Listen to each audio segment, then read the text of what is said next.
ડ્રગ્સના વધતા દૂષણ સામે જનજાગૃતિ લાવતા સુરત પોલીસ દ્વારા આજે પાલ વિસ્તારમાં ભવ્ય અવેરનેસ રેલીનું આયોજન કરવામાં આવ્યું હતું। 26 જૂન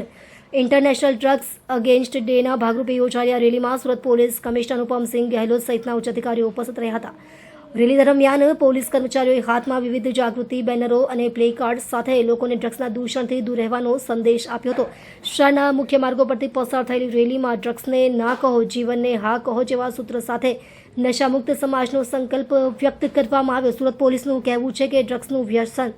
માત્ર વ્યક્તિને જ નહીં પરંતુ સમગ્ર પરિવાર અને સમાજને નુકસાન પહોંચાડે છે। ખાસ કરીને યુવાનોને આ કુટેવથી બચાવવા માટે સતત જાગૃતિ અને કડક કાર્યવાહી બંને જરૂરી છે।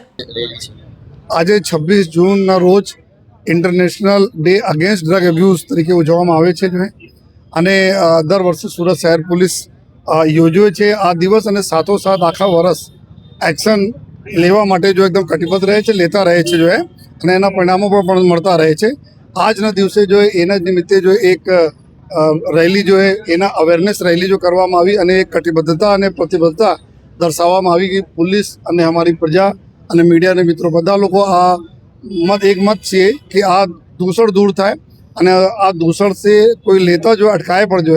તો આ રેલીમાં ઘણા બધા જો અમારા અલગ અલગ જો સમાજસેવી સંસ્થાઓ જો સ્કૂલ કોલેજના અમારા બાળકો જો બધા લોકો જો ભેગા સાથે સામેલ થયા જો અને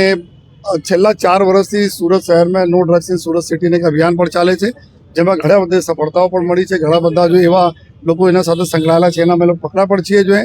અને સાથોસાથ પકડવાના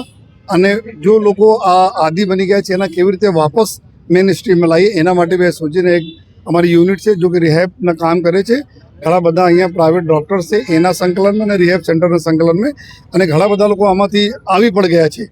આ એક એવા દૂષણ છે કે થોડા અવેરનેસ जो हमें लोग करिए છીએ અત્યારે और जो है हमें सरकार से सूचना है कि एक स्कूल कॉलेज भी हमें कवर करिए जो एना बताइए कि एना दूषण से શું નુકસાન એના શરીરને થાય છે અને પરિવારમાં કેટલા મોટા સોશિયલ સ્ટિગ્મા એક લાગે છે જો અને સરકારશ્રી તરફથી એક એનટીએ ફોર્સ પણ બનાવવામાં આવેલી છે, એન્ટી નાર્કોટિક્સ ટાસ્ક ફોર્સ, જેમાં અત્યારે એક પોલીસ સ્ટેશન સુરત શહેર ખાતે બી છે। એના માટે જો અલાયદા આ જ કામ કરવાના છે